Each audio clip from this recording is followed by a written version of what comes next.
Each week on Culinary Confidential, Christina Cates, a seasoned foodie who has worked at some of New York City's top restaurants, will share her passion for the culinary world. Whether you're a professional chef, a restaurant enthusiast, or a lover of good food, Christina dives into the heart of hospitality, exploring the trends, triumphs, and challenges facing the food service profession. And you won't want to miss her chats with some of the most interesting and influential industry voices. And now, please take your seat at the table as Culinary Confidential with Christina Cates starts now, exclusively on AM 970, The Answer. Welcome to Culinary Confidential. I'm your host, Christina Cates, and tonight we're officially kicking off a brand new series for the month of February that I'm so excited about. But first, the show is produced in association with my dear friend, Lucas A. Ferrara. Okay, this month, we're shining a spotlight on hospitality industry entrepreneurs, the builders, the visionaries, the risk takers, the people who don't just work in hospitality, they live it. Every Sunday this month, I'll be sitting down with a different entrepreneur whose story goes far beyond what's on the plate or behind the bar. We're talking about grit, legacy, reinvention, timing, failure, success, and the very real human side of this industry. And I couldn't think of a more powerful way to kick off the series than with tonight's guests. If you've spent any time in New York's hospitality scene, or frankly, anywhere that appreciates old school hospitality done with heart, you already know the name Max Tucci. Max Tucci is a restaurateur, hospitality entrepreneur, brand builder, and storyteller whose career is deeply rooted in legacy, family, and an unwavering belief that hospitality is about making people feel seen, welcomed, and remembered. Max comes from hospitality bloodlines. His family's name is synonymous with iconic New York dining, most notably Delmonico's, America's first fine dining restaurant. Growing up in that environment meant that hospitality wasn't a job. It was a way of life. It was learning from a young age that excellence isn't optional, that relationships matter, and that consistency is everything. But what makes Max's story so compelling is that he didn't simply inherit a legacy, he actively shaped his own. Over the years, Max has evolved from being immersed in the family business to becoming a multidimensional hospitality entrepreneur in his own right. He's worn nearly every hat imaginable: operations, guest relations, branding, leadership, and he understands the business from the inside out. Not just the glamorous side, but the late nights, the pressure, the responsibility of carrying a reputation that spans generations. And tonight, Max's work goes far beyond restaurant walls. He's a passionate advocate for hospitality as an experience, not a transaction. Whether it's through consulting, brand partnerships, speaking engagements, or storytelling, Max brings a perspective that blends tradition with modern entrepreneurship, honoring where the industry came from while pushing it forward. What I love about Max and why he's the perfect guest to launch the series is that he speaks honestly about the realities of entrepreneurship in hospitality. This is an industry that looks glamorous again from the outside, but behind the scenes, it's one of the most demanding businesses there is. Long hours, tight margins, high expectations, and yet people like Max stay in it because hospitality is personal. It's emotional. It's about connection. During tonight's conversation, we're going to talk about what it really means to grow up in a hospitality legacy, how entrepreneurship in this industry has changed over the years, the lessons Max learned from watching success and struggle up close, and what it takes to stay relevant, resilient, and passionate in an industry that never slows down.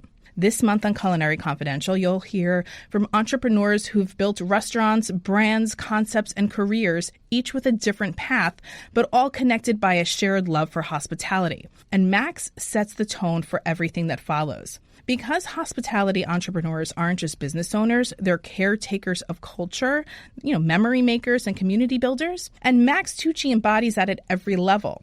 So whether you're in the industry thinking about getting into it, or you're someone who simply loves a great dining experience and wants to understand what goes on behind it, this series is for you. Okay, Max Tucci, welcome to the show. What a delight it is to have you in studio with me tonight. Thank you, Christina. It's a joy to be here. Dressed to the nines. People can't see, but geez, you're little snappy. Pinstripe. Yes. Demonico's is right around the corner, so. It's giving old school. Old school. Luxury. Pinstripe and cashmere. And a pocket square. A pocket square. I say let's bring the pocket square back. We're bringing the pocket square back. I think that's great. All right. I know you have a lot of things going on. Yeah. You've always had a lot of things going on, but tell me about some of the exciting things that you're doing right now. Well, I think first and foremost, the most exciting thing is that the Tucci family is celebrating 100 years in hospitality this year in 2026. So that's probably one of the greatest joys of this year. And then obviously all the other things that come with that. Yes. But the 100th anniversary is really the story of Italian immigrants that paved the way for so many in this industry. And to be able to be the torchbearer now and the trailblazer and continue that legacy, it's pretty cool. Well, what a big job that is for you. A huge responsibility. The responsibility is huge, but because my passion is bigger than the responsibility, it takes a lot of that extra weight off, right? Because I remember everything that my grandfather Oscar Tucci did, my father Mario Tucci, my Aunt Mary, my grandmother Sesta. So to remember their hard work, and this was during a time too when they didn't have the internet, they didn't have publicists, they didn't have managers. A lot of the infrastructure that we have today to promote, they didn't have. Yeah. So their work was really a toil that turned into a triumph. I talk a lot on this show about the failure rate of restaurants and how hard it is to stay significant in the industry. And here, your family's been in it for 100 years. I mean, what a feather in your cap. I think one of the reasons why so many restaurants close is because, and I believe it's a misconception, that food and the ambiance are the number one priority, which they are, as you know. Yeah. But also you have to love people first. Yes. It's really hospitality and conviviality go hand in hand. And I think if you are lacking the conviviality and you're lacking the love for humanity and for other people, then the industry will just crumble upon you. Yeah. And because the food will happen, the lights will happen, the music will happen, the ambiance will happen. But naturally, if you do not love people, then reconsider the industry, and that's what, I don't think it's something you can learn. I think you really have to be born loving people. Well, it's like when you're an owner or an operator, or even for somebody like me who didn't own a restaurant, but I managed them. You were in it. You dress the room with your personality and energy. And it's that finishing touch when the steak is good and the wine is perfect and you have someone touching your table who's vibrant and dynamic and makes you feel seen. Yep. It's a recipe for success. My grandfather said that it all comes down to, do you hear me? Do you see me? Do I matter? And what does that mean? It means validating the guest. Yeah. Right? So once the guest feels validated, they'll be a guest for life. Marissa May and Tony May from San Domenico Restaurant in SD26. Marissa May, who I call my cousin, and Uncle Tony, who passed, his first job was at Delmonico's. But he really, and Marissa really understood that relationship with the client. Yeah. And recently I did an article for Business Week or one of the business journals, and it said, what are the trends for 2026? And one of my biggest forecasts and trends is that customers are looking for that connection, like Cheers, where everybody knows your name, right? They want you to know them before they get there. Yep. And what temperature they want their steak and how they like their wine, and do they want one ice in their Coca-Cola or do they want a bunch of ice? And I think once you start really familiarizing yourself with the client, knowing them by their name, welcoming to the table, like my grandfather said, all are welcome to the table, you have a client for life. Well, my dad always says businesses don't fail, people fail. Yeah. Right? Yeah. And that's so true. If you have the right people in place that have the drive and the detetermination, again, like me, I had owner's pride working at the Palm. But you were there how many years, though? I was there 8 years. But, in this industry, as you know, to last 8 years means that you, number one, you were being treated well, right? Yes. By the company. Yep. That you treated the company well, and that collectively you honored the guest. Yeah. So 8 years is a testament in this industry. I know. I mean, I always stay places long. Even I was at Tavern on the Green. I was there for 6 or 7 years. Yeah. So, with but Jenny again, Oz. you have to have the I love my Jenny. She was supposed to come on the show for the 1 year anniversary, and then I don't know. She'd some horse. Yep, she's up in the country now with her farm. Yeah, Oz Farm. Jenny, come on the show already. Yeah, cut the crap, Oz. That was my first boss in New York. Oh, really? Yeah, it was my first job. Wow. 19 years old. Yeah. At a culinary school, I went to Tavern on the Green. It's a great Run place or to get start. ran over, right? Exactly. All right, so what else do you have going on? So now what's going on, my book, The Delmonico Way, is going in 3rd edition, which is a first, I think, for Rizzoli. Yeah. It's a cookbook, and it's kind of a memoir. of the hospitality and growing up in the industry and my grandparents' journey and my parents. Now I have the Delmonico Way bar book. Ooh. It's going to be the 200th anniversary edition that comes out next year, 27. So I'm finishing that now and getting ready for that photo shoot. I'm now, my show Max and Friends, which was on LA Talk Radio for 15 years and still airs as best of shows, is now being revamped to Welcome to My Table with Max Tucci. So we're doing that. And where's that going to air? That's going to air, it's on YouTube right now. Okay, good. And then it launches also back on LA Talk Radio. Nice. So I kept my spot there. Yeah, Sam loves me there. So Hi, Sam. 15 years, 8 o'clock Pacific Standard Time, 11 p.m. Eastern Standard Time, LA Talk Radio. Perfect. And then just working, of course, continuing the Delmonico brand, continuing the Tucci brand, the new restaurant that we have on Broadway and Bleecker. And then also I'm doing the Max Tucci Tuscan tours with my home in Florence, Italy. Okay, so you did post about that recently, and I clicked the link, and I was like, now I need to go to Florence. It looks stunning. It's gorgeous. I grew up there, and so, I'm writing a memoir, too, right now about my life in the industry and how my father died when I was so young and continuing this legacy. And also just legacy in general, and what does it mean? Right. Memoirs are very special because it's not really the autobiography of here's my story, it's here's my lesson, right? So I'm writing the lesson now.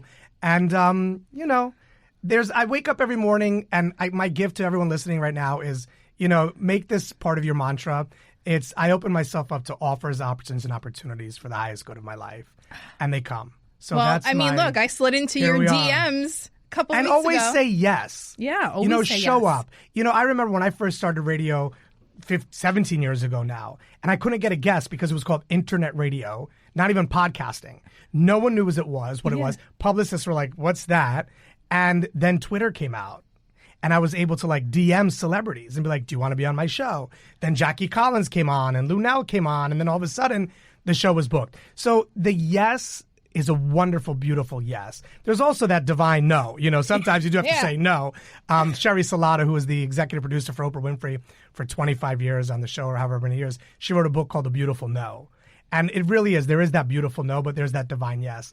And I think anytime that someone reaches out to you and it's for the intention and the purpose, not only to honor you, but to highlight you and your career and what you're doing and to be able to share your story, say yes. Absolutely. So I said yes. Well, I'm so glad you did. And thank you for reaching out. Of course. I was like, you know what, I'm just going to, throw something at the wall and see if it sticks. I didn't know if you were going to respond. That spaghetti sticks, it's ready. Exactly. So here we are tonight. Okay, let's talk about legacy and leadership. Yeah. You're the brand ambassador and third-generation partner of Delmonico's, one of the most iconic restaurants in America. What does it really mean to lead a legacy brand in today's hospitality landscape? Wow. What does it really mean? It means to honor the past. It means to respect the future and live in the moment, right? Mm-hmm. So what does that all mean? So we have to move forward, but we have to look back, right? And so looking back at the Delmonico brothers who started this brand in 1827 as a confectionery right around the corner from the studio on 25 William Street. And then there were the Great Fires. And then they moved to 56 Beaver Street in 1837, right? So the brand is going to be 200 years old next year. It's crazy. So it really means without diluting the brand, understanding how these Swiss-Italian immigrants came to America, how they started a confectionery. They were selling wines and spirits, cigars, and chocolates and pastries. But what did it mean in 1827? Right? Right. It wasn't like today we have, a shop on every corner. Then it was revolutionary. And so to go back and really, I think, spend time and meditate in what was the brand when it first started and what were their intentions, right? And so now how almost 200 years later can I be the person to continue that legacy? I call it there's that beautiful, the golden brick road, right? And speaking of Jenny Haas, there's that golden brick road. And there's three things rather that could happen. One is you could just travel down it, and where it ends, it ends. The second is you can continue to build it, right? Oh, I like and the this. third is you can travel down it, continue to build it, and enjoy it. And so I'm on that third part where I'm going to continue to lay those bricks. And what are they going to be saying 200 years from now about what did Max Tucci do for Delmonico's and the Tucci family? So it's thinking, it's really, you have to think forward and quantum leap into how are we going to be innovative like they were 200 years ago when they created Baked Alaska, when they created, Lobster Newburgh and the Delmonico Steak. Yeah. What are we creating today that will be remembered? What are you in creating the future? today? Well, great question. At Tucci, we've created the Italian Rainbow Cookie Baked Alaska. Ooh, so we've taken that's delicious. I know it's going to be really good. And so, it's taking the Italian heritage, 20th century, that really good Italian rainbow cookie, yes, but going back into the 1800s when Baked Alaska was created, merging the two and hoping that'll be talked about in the future. So you are honoring tradition, but you're putting a little bit of a modern flair on it. Modern flares. And also I think studying ancestors, understanding who they were, what was their purpose. Not just, this was my grandfather. What was my grandfather Oscar Tucci's mission? What were the Delmonico brothers' mission? And when you understand, even without meeting them, what their intentions were, to be these innovators in the hospitality industry, to be able to say America's first fine dining restaurant, and then carrying that forward. I love it. Okay, you're a significant force in the rebrand and continuing of Delmonico's. How do you decide what traditions are untouchable versus what must evolve to stay relevant? Wow. I think everything must evolve to stay relevant, but what becomes untouchable are the roots, right? And the roots, again, hospitality, conviviality. The foundation. The foundations. And also, Delmonico's was the first restaurant to bring the tablecloth to the table, the menu to the table. So when you have that rich tradition, right, yeah, you can brag about it, but also there's that great Maya Angelou quote that says, when you learn, teach. So I think when you're in an industry of hospitality and you have this encyclopedia of wisdom, teach. This is great, Max. You're never leaving tonight. I love you. Okay, growing up as a Tucci, when did you realize that food wasn't just culture? It was responsibility. Because you're given a gift. Food was always a way of welcoming all to the table, right? Yeah. And it was the foundation for storytelling, right? Because yes, there's the story of how do we make this? What are the ingredients? How do we prepare it? But then there's the gathering, right? Yeah. So food, I think the responsibility of food, again, is to incorporate that storytelling and to continue the legacy of how are dishes made. We don't have them written down, so how do we continue them? But, listen, I have a very unique palate where I can go from White Castle, which was America's first fast food restaurant, to Delmonico's, America's first fine dining restaurant. Versatile. It's that duality, right? I think, and there's a great Alan Watts quotes that said, man takes serious what the gods made for fun, right? And so it's like, if this whole hospitality, if there was the Greek god Hospitalitas, let's call him, right? Which I'm sure there's one, I just don't know his name. But this, and he created this whole cornucopia of hospitality. We need to enjoy it. Yes. It's like the serious part, I think, makes you. Can we curse on this? No. No, he'll bleep it out. I know how. You ready? You ready to bleep this out? No. We're satisfied. I think, I come from radio where, we get to say what we want. But I think that what happens when you become that person, bleep, bleep, is that people don't like you. And it's like, there's no need to have that chip on your shoulder of, I work at this restaurant or that restaurant. Okay, fine. Yeah. But it's like, just be nice to people. Be approachable. Be kind, be welcoming, that conviviality and hospitality. There's nothing worse, and and that goes for the client too.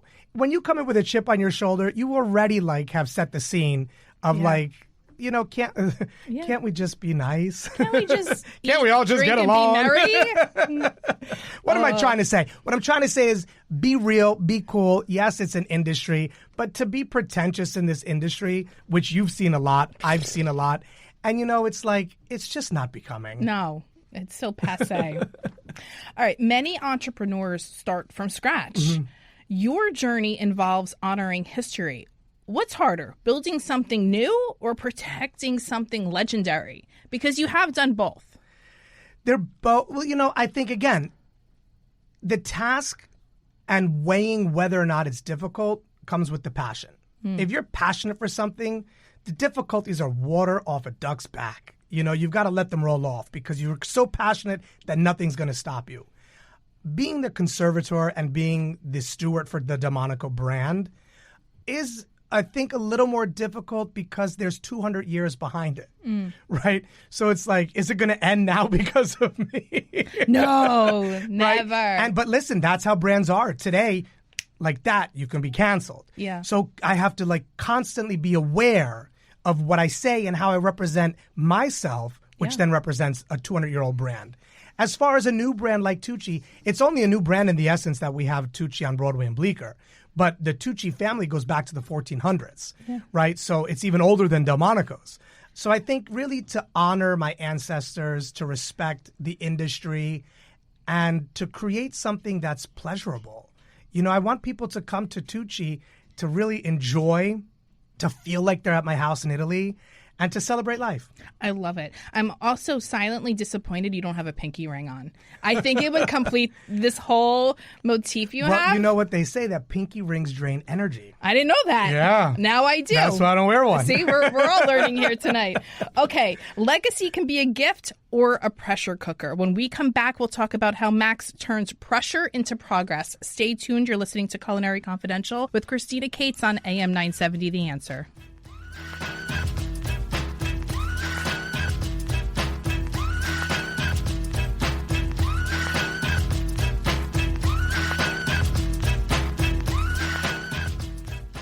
Over the last 30 years, Newman Ferrara, a New York City law firm, has evolved into a national practice focused on real estate, commercial, litigation, civil rights, class actions, and other complex litigation, representing many of the city's largest property owners, managing agents, and thousands of tenants. Newman Ferrara handles some of the nation's most significant class actions and civil rights matters. Newman Ferrara at 1250 Broadway in New York City. Go online to newmanferrara.com.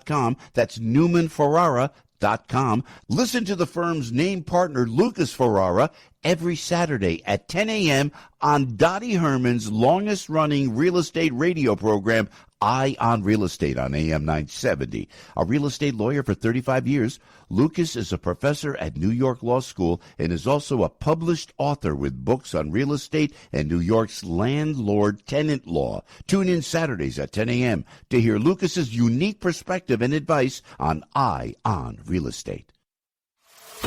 Welcome back to Culinary Confidential with Christina Cates on AM 970 The Answer. Welcome back to the show.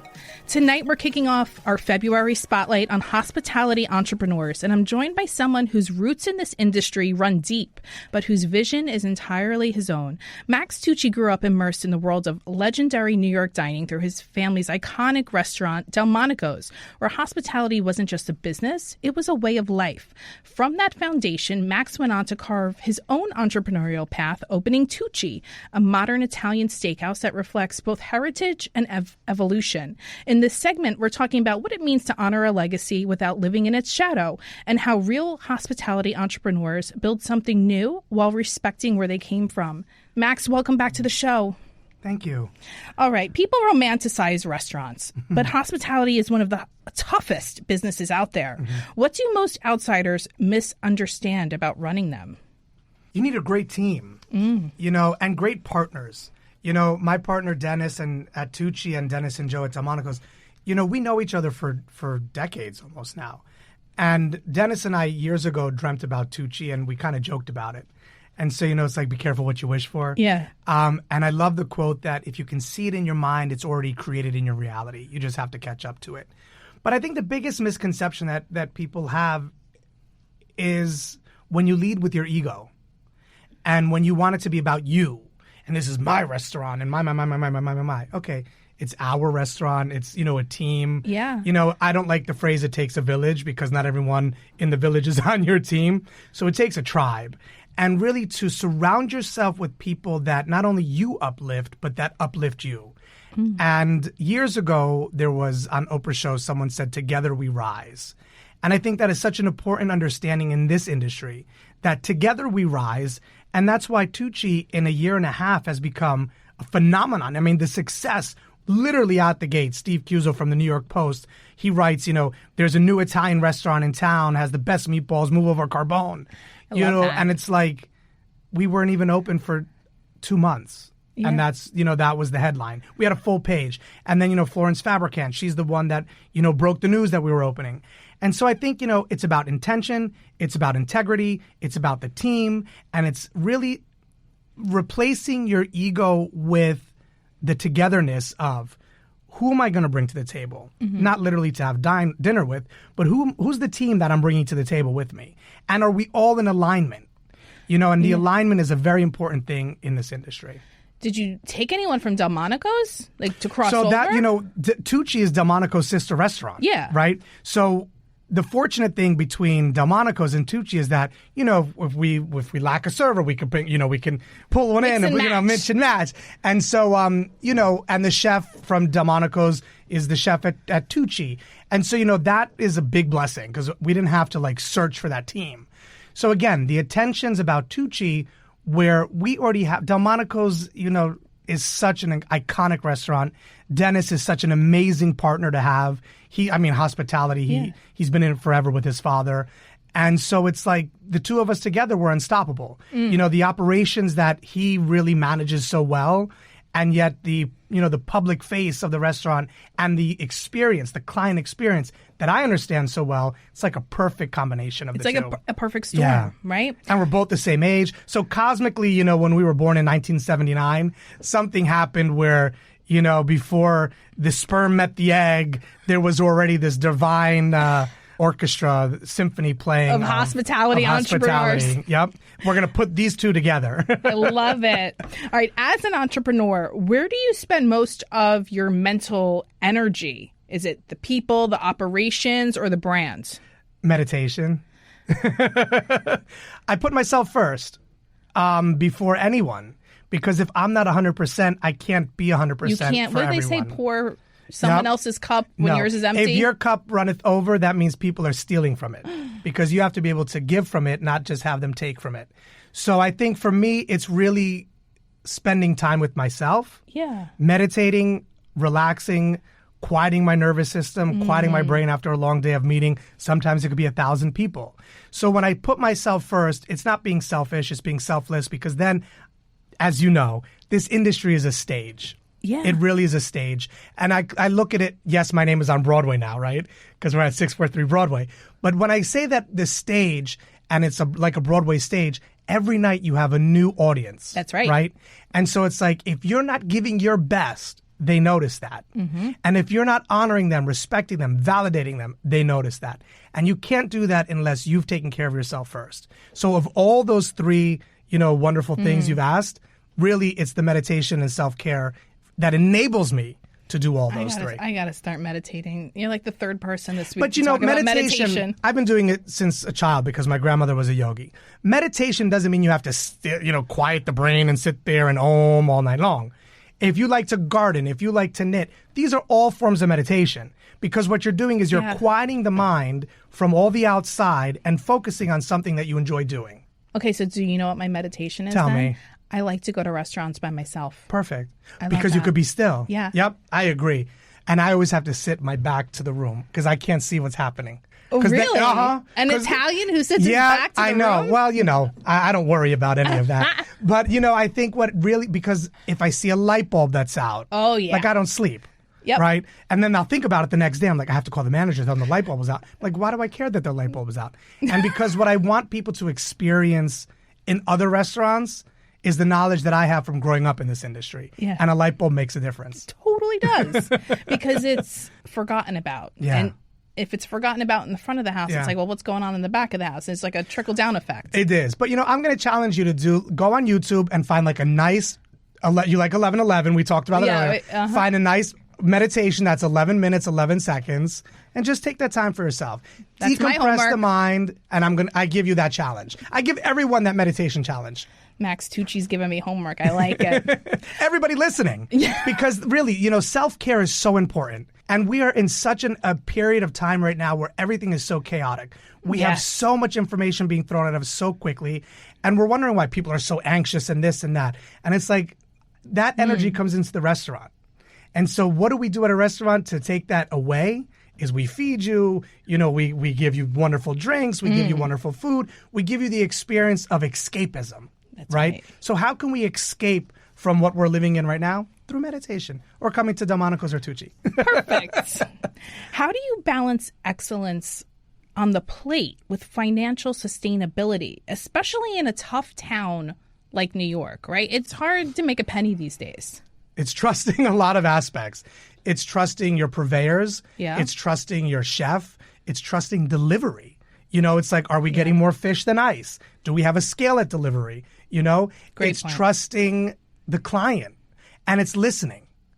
You know, if we are overpriced, we'll notice that by our clients. Luckily, Delmonico's is in such a league of its own, and Tucci as well, that, you know, we are able to serve caviar and people aren't complaining about a price. For restaurants that are struggling, you know, there's ways to not, I don't like the phrase cut corners, because we should never cut corners, but we should learn how to really become innovative, right, of dishes. And if an ingredient is too expensive, learn how we can change it, right, but still give the same quality, but then we can lower the price. So, you know, it's an interesting observation of where we are right now. Yeah. But, you know. And it's a delicate dance. It's a delicate dance, and I think that trust and listening are two of the important things. Clients will tell you, as you know, they will tell you. So I think, you know, and also not looking at it as a burden. You know, I think really to go out is a luxury. And for some, it's an easy luxury. They can afford to do it every night. For others, they save up to do it. But no matter what it is, it's a luxury. And that's why it's the restaurant's responsibility to honor the client. All right. What's one decision that you made that looked risky emotionally, but was absolutely necessary from a business standpoint? Risky from a business standpoint. I think that if we don't take a risk, then we're not really experiencing life. But risk, you know, I think, again, if I every morning say I open myself up to offers, options, and opportunities, when they come, I really have to understand them. I don't think I really have been in a situation where I felt that it was a risk. Because was a risk. If you're committing to something, you feel comfortable with it. I feel like, you know, if this is my purpose, which I believe it is, and I show up, right, it's going to unfold naturally. Whether it unfolds the way I think it's going to unfold or how it naturally unfolds are two different ways. So I try to limit what I see for it into letting it fold in naturally. But, you know, risk is a beautiful thing. And it reminds us that, you know, we're here to play on this playground. No risk, no reward. If we fall off on that swing, we get back up. That's right. All right. There's labor, supply costs, real estate costs. What's the single biggest challenge entrepreneurs need to prepare for before opening their doors? Their time. They won't have any more. And how are you going to spend it? Are you going to become the slave to the restaurant? Is the restaurant going to become, you know, your third spouse, right, your throuple, right? And it's really, I think, time that you invest into the business, you have to also invest into yourself and to your family. Because if your family is crumbling, your business will crumble. And if your business is crumbling, your family will crumble. And so it's understanding that balance of the two. And I think going into it, again, be so passionate that nothing stops you. Like laser tunnel vision almost. Yeah. You know, because challenges are naturally going to happen. But what we can control, in the essence of control, is we can control what we put into it. Yeah. Because we can say yes or no. And so I think time is that one thing where a lot of restaurateurs don't look at that. And yet they put so much time into the restaurant, and then their children are saying, but where's dad or where's mom? And husbands and wives are saying, where's my spouse? And family is, you know, they miss you. And it's a cruel industry in the sense that it is so demanding. Yeah. But if we look at it as a joyful industry, and because we've determined what we're gonna get out of it, it changes the whole aspect. I know. It's kind of why I had to get out of it, though. Yeah, I had kids. Yeah. And I was like, oh, the restaurant is also like a child. Like, you can't have both. Maybe one day I'll get back into it. I don't know. But I bet your children were so happy when you were at home, or... Well, no, I stopped right before they were born. Like, you did? Well, I worked up until 1 week before. Yeah. You were like pregnant walking into the restaurant? Wow. Good. And I thought I was going to go back. You're dedicated. I thought I was going to go back. And then you saw that baby's face. But what made you make that decision not to go back? Well, my firstborn like a difficult baby. Like he just had issues all the time. We were in the doctor constantly. So it was just like, I couldn't think of how do I have someone take care of him, take him to the doctor all the time and still be at the restaurant 12, 14 hours a day. Like they're just not compatible. So you made the decision to have that time with your family. Yeah. Was it a good decision? Well, it's brought me here to the show. Perfect. And I still get to talk about restaurants. I always say no experience is ever wasted. Yeah. Right? So, but you made that decision. And that's exactly the point. The decisions that we make dictate our life. Yes. Right? And so we're in something as long as we're supposed to be in it. I like that. All right, let's leave it right there. Let's head to our next commercial break. Stay tuned. You're listening to Culinary Confidential with Christina Cates on AM 970 The Answer.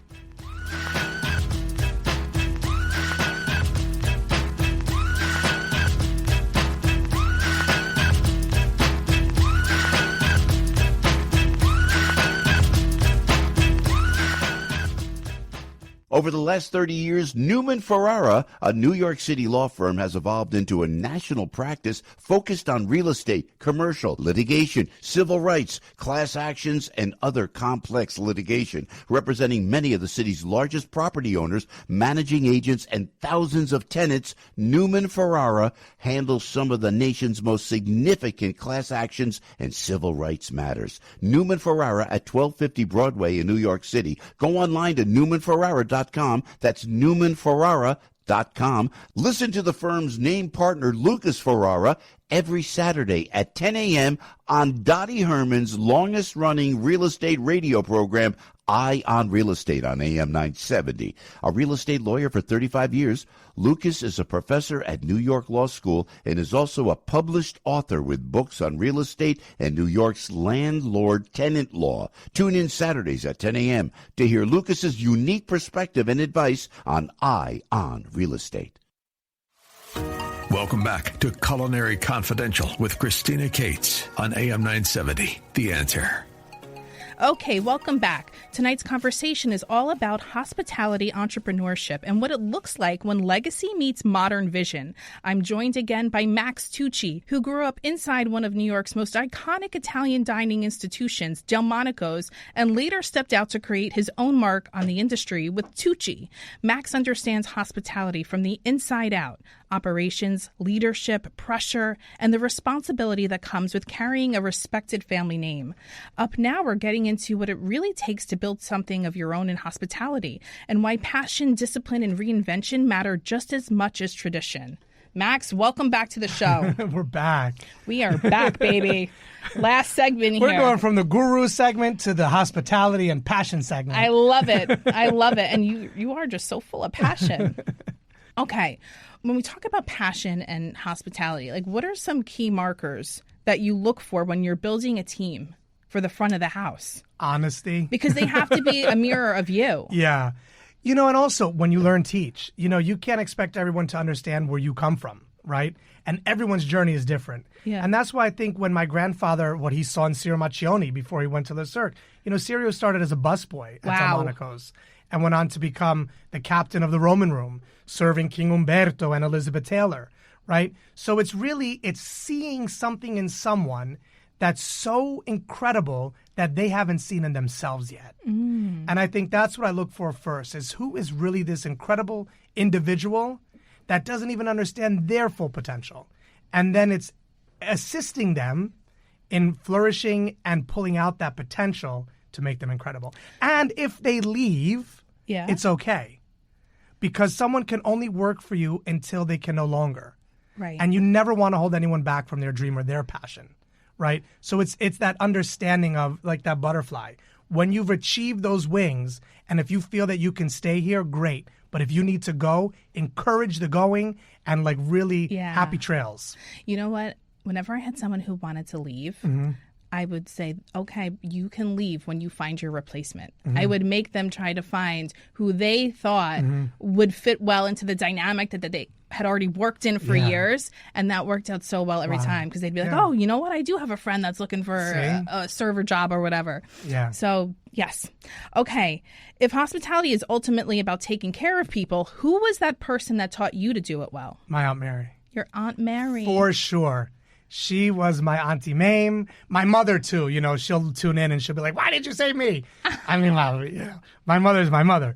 But my Aunt Mary grew up in the industry, right? Okay. And she really wanted to be an actress. And so, much like, again, Marissa May wanted to be an actress. And I wonder how many people who are in the restaurant industry, in a family-owned restaurant industry, who the restaurant is not their first passion, what their first passion is. See, my father died when I was 8 years old, which his death totally gave me permission to have my life, in the sense where, as a child, I was being taught how to clean the ashtrays, check for the light bulbs, the chipped dishes. So they were already grooming me. New York Times was writing about this when I was a child, that little Max is at Delmonico's. And so, it was interesting that my father's death gave me my own life, in the sense where I could go and do things that I was passionate about. But yet my Aunt Mary's stories of Delmonico's and the Tucci family were always in the back of my mind. And it always, they were always rearing themselves up, right, to say, hear me, remember this story, remember your family, remember Delmonico's. And so I wanted to write a book. And, I went into radio, I went into television. But competition book, here. Right? The book... No, what do I say? Like when Steve Cuso said that I had the best meatballs in New York, and Rosanna Scotto called, she's like, I saw the article. I said, there's enough room in this city for everybody's balls. And so, there's enough room in this city. There's enough room in this universe for everyone. And so when I was able to do my own journey and have my own journey and fulfill that and write the book, it was during the process of writing that book that I never met my grandfather, Oscar, yet my first name is Oscar, named after him. But I was able to learn about him even more from Lalo Arpaia, from Siri Macchioni, from Tony May, from Fedora Dorado, from Harry. All these greats that all worked at Delmonico's shared their stories about my family. And then I was like the prodigal son. Yeah. And I was like, oh no, I was never, my Aunt Mary never was raising me to take over the restaurant. My father, though, even though I only had 8 years with him, what he taught me in those 8 years were so important that to go back into the industry was an absolute joy. Oh, it was a passion. Special. That's so special. And that's why I love it, because it's what I know, it's how I was raised, but I was able to take a break and come back. That's like the perfect dream, right? Yeah. Okay, where do you see hospitality heading in the next 5 or even 10 years? What do you think is going to matter more than ever? I hope what matters more than ever is what my grandfather used to teach, that all are welcome to the table. And do you hear me? Do you see me? Do I matter?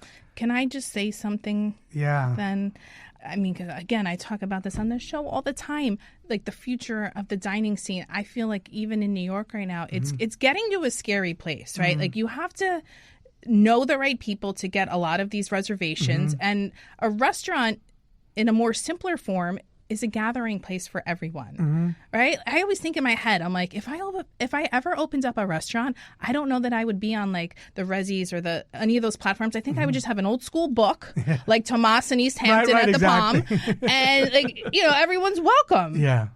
All are welcome to the table. Eugene Rem, I just saw an interview with him recently where he was talking about dynamic pricing for seating. Yeah. Like how airlines, it's more expensive to fly in the afternoon. It'll be more expensive to dine at 7 o'clock than 5 o'clock. When you strip the soul out of hospitality, it's noticeable.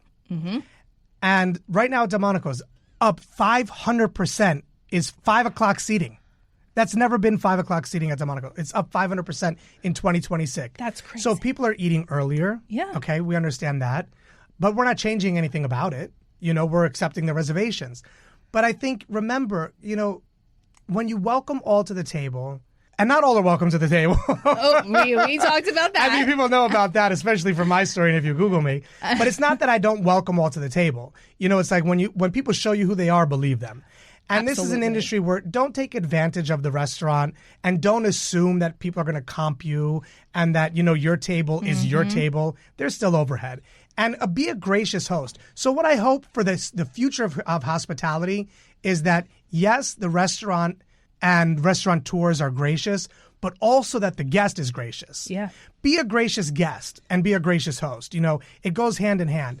And I think the assumption and the arrogance of people dining today, it tarnishes an experience for everyone else at the restaurant. And so it's like, remember that conviviality has to happen on both parts of the field, from being the owner to being the guest. Yeah, just be more present in the dining experience. Yeah, be mindful. Yep. All right, what do you have next up your sleeve? Both sleeves. So out of my right sleeve, I have Welcome to My Table with Max Tucci, right, which is is an incredible show. We've filmed 6 episodes, I believe. Wow. We have Melba Wilson. I'm my girl Melba from Melba's in Harlem. We have Chef Gabe from Chow House. We have some really great guests. That's amazing. And it's being executive produced by Suzanne Bass, who's like television I heard she's royalty amazing. From the Wendy Williams Show, the Martha Stewart Show, from Rosie O'Donnell Show, and Fran, who also is, the two of them, they come from TV legends, they're icons. And so to have that energy into this, I was like done with Max and Friends. When I was doing Tucci and Delmonico's, I was like, Sam, who's at LA Talk Radio, I was like, I'm hanging this up. He's like, you will always have the 8 p.m. time slot. So they created Best of Shows. So for the last 2 years, they're doing Max and Friends Best of Shows. Wow, what an honor. And so Suzanne was like, no, we need to bring this back. You're so great. And so I'm like, all right, you put it together and I'll show up. And so it's been a lot of fun. It's been a lot of fun. And then I have the Demonico Way Bar Book. Nice. The 200th anniversary is coming out. And then this year is our 100th anniversary. So, I might be doing some things at the Columbus Day Parade. Ooh. Grand Marshal? You never know. Oh. Look, can you keep a secret? No. Okay. You just screwed up my joke. Look, let's try again. Can you keep a secret? I'll try, Max. So can I. But no. So just follow me at Max Tucci on Instagram. There you'll find out everything that I'm up to. And writing the memoir. This is becoming... I can't wait for that, by the way. And I say writing a memoir, we all have stories, right? Sit down. I used to interview Jackie Collins a lot on my show. And I don't know why I feel like saying this, but I feel like I have to say this. So Ryan, give us a second. But, if you're listening, write down your story. And you too. Write down your story. Every day, write something about like a journal. Your life. Yeah. And at the end of the year, just reflect on it and look back. I'm going to start that today. Look back. Because our stories are so important. And you have children. Yeah. And, it's like one day that journal is going to make them understand their mother even more. Oh, yes. And so the memoir that I'm doing, it's amazing because it's reminding me when I look back of how much has happened in my life to where I am today to be able to say all of welcome to the table. You have lived a dynamic life. Yeah. It's pretty incredible. Yeah. Even someone from struggles. The outside. The struggles were real. When your father dies on your 8th birthday, you carry that with you. But you persevered. I did. And through meditation, because I learned that his death gave me my life. Do you have siblings? I do have a sister. Is she involved in the restaurant? She's involved not in the restaurant, but in loving the Tucci family. Yeah. Max, this was so special. It's been fun. This has been one of the most pleasurable shows I've done in a long time. This has been really great. Can we leave on an encouraging note? For those that want to get into this industry, don't give up, right? And if you don't know what you're doing, link up with those that do. Really, reach out to me if you have questions. Yeah. I'm available. I love to help people. And just don't give up. It's a beautiful industry. There's many people that say it's suck or it's this or it's that. It's grueling. It's tiring. There is so much satisfaction that I get when I get home at night and I take a shower and I rinse off all that energy. And I'm like, we fed, like if we do 1,000 covers at Delmonico's, or 300 at Tucci, I'm like, we just fed like 1,300 people. Yeah. And people are going home. And you gave an experience. An experience, and they're going home saying, we just had a great time. Yep. So if you're able and capable of giving others a great time, don't give up and do it. I encourage you. I love that. We are ending it right there. But that brings us to our ingredient of the week. For this episode of Culinary Confidential with Max Tucci as our guest and a spotlight on hospitality entrepreneurialism, the ingredient of the week is extra virgin olive oil. Olive oil is not a garnish. It's not optional. It's the foundation. In Italian kitchens and in hospitality, it's often the first thing in the pan and the last thing on the plate. It sets the tone. It carries flavor. And when it's good, you don't need to overcomplicate anything else. That mirrors Max's approach to hospitality. Extra virgin olive oil represents confidence through simplicity. It doesn't shout, it supports. It enhances everything around it without demanding attention. The best hospitality entrepreneurs understand this. Success isn't about excess, it's about clarity, consistency, and knowing when enough is enough. Olive oil comes from legacy and land. It's harvested, not manufactured. It reflects patience, origin, and respect for craft, values deeply embedded in generational hospitality families, and is essential for entrepreneurs who want to build something lasting, not trendy. And like hospitality leadership, olive oil is about discernment. You can spot quality instantly if you know what you're looking for: aroma, texture, and balance. The same goes for restaurants, teams, and experiences. Excellence reveals itself quietly. Thank you for listening to Culinary Confidential with Christina Cates, Sunday nights at 9 p.m. on AM 970 The Answer. Some people run restaurants. Others carry stories, families, and history forward.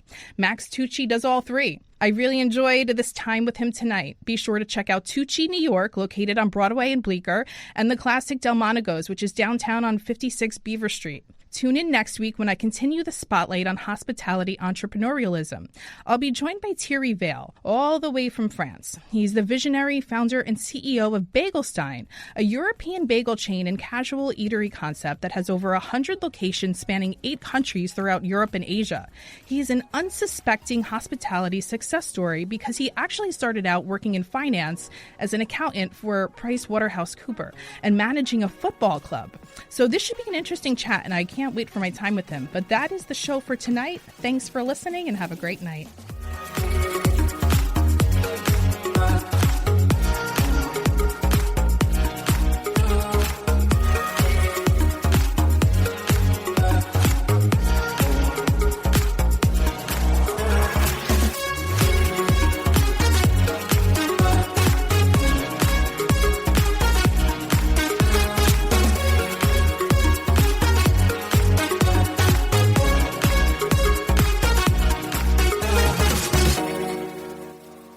The preceding program is sponsored by Shake It Off Live, LLC.